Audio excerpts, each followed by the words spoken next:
Masyarakat Desa Adat Satre Kelungkung masih kokoh mempertahankan adat dan tradisinya, salah satunya yakni tradisi megarap. Seperti berlangsung saat pengabenan mendiang Desak Made Bunter, ibunda dari Dewa Soma, Bendesa Adat Satre.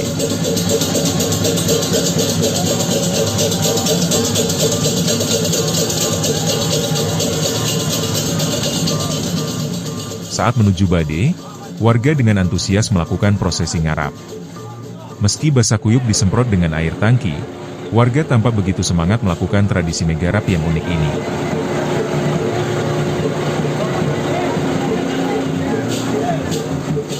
Menurut Dewa Soma, tradisi megarap ini adalah wujud gotong royong, sekaligus kebersamaan warga menyukseskan upacara berlangsung. Megarapan itu adalah demak bareng di bahasa Bali. Ini demak bareng untuk mensukseskan upacara berlangsung.